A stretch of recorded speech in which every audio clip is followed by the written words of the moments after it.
Hoy vamos a hablar de cómo las empresas más inteligentes ya no ven el riesgo como algo a evitar, sino como una herramienta estratégica. Vamos a desglosar exactamente cómo están logrando transformar una amenaza en una ventaja competitiva. ¡Perfecto! Miren, este es nuestro mapa para hoy. Primero, vamos a ver el nuevo rostro de la crisis. Luego, dos caminos muy distintos, el del éxito y el del fracaso. Veremos el kit de herramientas estratégicas que usan las empresas, cómo está evolucionando todo el panorama de riesgos y, finalmente, lo más importante, cómo llevar todo esto del papel a la sala de juntas. Para empezar, vamos a analizar un caso que es, súper reciente, y que la verdad cambió las reglas del juego sobre lo que creíamos que era la vulnerabilidad en las empresas. $10,000 millones. Pensemos un segundo en esa cifra. Ese es el costo estimado, a nivel global, del gigantesco apagón informático del 19 de julio de 2024. Y lo más increíble de todo es que no fue un ciberataque. No, fue una simple actualización de seguridad. La ironía, ¿no? La herramienta que estaba diseñada para proteger a las empresas fue la que las paralizó por completo. Venía de CrowdStrike, una de las firmas más confiables del sector. Fíjense a la rapidez con la que todo se desmoronó. Por la mañana, una actualización defectuosa. Al mediodía, millones de computadoras con la temida pantalla azul de la muerte. Para la tarde, el caos. Aerolíneas en tierra, bancos congelados, hospitales en crisis. Para la noche, sí, había un parche, pero el daño ya estaba hecho. Esto demuestra de una manera brutal lo rápido que un socio en el que se confía ciegamente puede convertirse en el punto de quiebre de toda la economía mundial.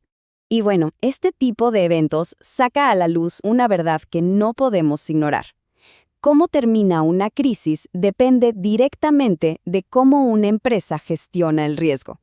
Y para ilustrarlo, vamos a ver dos casos que son ya un clásico. Imagínense esta situación. Estamos en 2003 y el CEO de Lego dice textualmente: estamos en una plataforma en llamas, perdiendo dinero y con un riesgo real de no poder pagar nuestras deudas. Así de mal estaban. Una compañía icónica que, simple y sencillamente, había perdido el norte.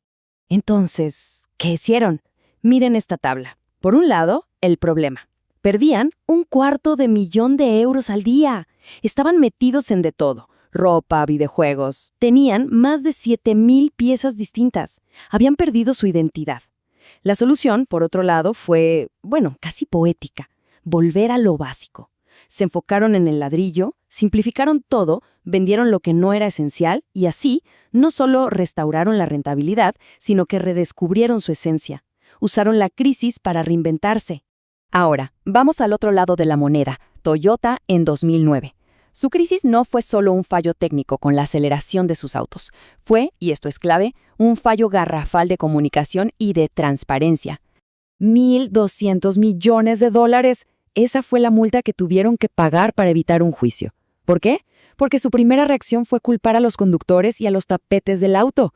Una lección carísima que nos enseña que el costo de una mala gestión no es solo el dinero, es la confianza del público, que es mucho más difícil de recuperar. Bien, después de ver estos ejemplos, la pregunta cae por su propio peso. ¿Cómo se preparan las organizaciones para no terminar así? ¿Cómo se construye ese escudo estratégico? Pues, todo empieza por tener los marcos de trabajo, los planos, correctos. Básicamente, hay dos grandes corrientes en el mundo de la gestión de riesgos empresariales, o ERM. Por un lado está la ISO 31000, que es mucho más flexible, se enfoca en la incertidumbre, tanto lo bueno como lo malo, y es muy popular a nivel global. Por otro lado tenemos COSO ERM, que es más estructurado, más de gobernanza, y es el que domina en Norteamérica, sobre todo en sectores muy regulados como el financiero o el de la salud. No hay uno mejor que otro, simplemente son filosofías distintas. Pero hoy en día estas herramientas se quedan cortas si no incluyen un elemento que ya es fundamental, los factores ambientales, sociales y de gobernanza, lo que conocemos como ESG. Ya no es opcional. De hecho, si pensamos en el caso de CrowdStrike, una mejor gobernanza, una responsabilidad social más clara con sus clientes, todo eso, que es puro ESG, quizás hubiera evitado o al menos mitigado la crisis. Y no es solo filosofía, El impacto es directo al bolsillo. Miren estos datos de la consultora Stout. Lo que nos dicen es que si una empresa tiene un mal desempeño en ESG, los inversores y los bancos la ven como más riesgosa. Y por ese riesgo extra le cobran más. Le cobran una prima, tanto para prestarle dinero, o sea, la deuda, como para invertir en ella, o sea, el capital. ¿Y esto en qué se traduce? Pues en esto.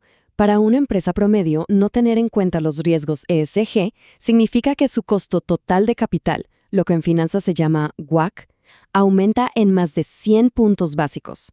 Para que nos entendamos, eso es más de un 1%.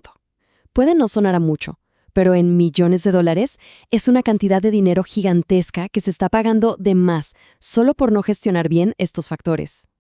Claro, tener las herramientas adecuadas es clave, sobre todo porque el terreno donde se juega este partido, el del riesgo, cambia constantemente. Y aquí hay un cambio de mentalidad súper importante. Antes, la conversación era sobre la intención. ¿Tenemos un plan de riesgos? Sí, check. Ahora, a nadie le importa el plan si no se traduce en resultados. La conversación se movió a medir el impacto real. ¿Funciona? ¿Qué estamos logrando con esto en la operación y en la estrategia? Pero, a pesar de que todos hablamos de esto, la realidad es bastante preocupante. Este modelo, el MESH, nos muestra un panorama global. Solo un 6% de las empresas son consideradas líderes en resiliencia. La gran mayoría, casi 2/3, están en un nivel básico o, peor aún, ad hoc, o sea, reaccionando a los problemas conforme van surgiendo. Claramente no están preparadas. Y si miramos hacia adelante, ¿qué viene? Bueno, varias cosas. Primero, la inteligencia artificial y el análisis predictivo van a ser fundamentales. Segundo, se tienen que romper las barreras entre áreas como ciberseguridad, finanzas y operaciones. Tienen que hablar el mismo idioma. También un enfoque mucho mayor en el riesgo del capital humano. ¿Qué pasa si se va el talento clave? Y por último, empezar a pensar en serio en disrupciones a largo plazo como el cambio climático. Y con todo esto, llegamos al punto final, que para mí es el más importante de todos. ¿De qué sirve todo este trabajo si al final no cambia nada? Se trata de cómo llevar el riesgo del papel a la sala de juntas. Esta frase del foro de riesgo Pirani lo resume todo a la perfección. Si el riesgo no cambia las decisiones, es solo decoración corporativa. Más claro, imposible. Es la diferencia entre un ejercicio teórico y una herramienta que de verdad genera valor. Para que esto funcione, la gestión de riesgos tiene que tener un asiento y un voto en la mesa donde se toman las decisiones de verdad, donde se habla de estrategia, de presupuesto, de recursos. El objetivo final es que esta inteligencia de riesgos se convierta en parte del ADN de la empresa, del motor que la mueve. Y esto nos deja con la pregunta final, una que cada organización debería hacerse. ¿El riesgo en nuestra empresa es de verdad un escudo estratégico o es simplemente una bonita decoración corporativa? La respuesta a esa pregunta lo define todo.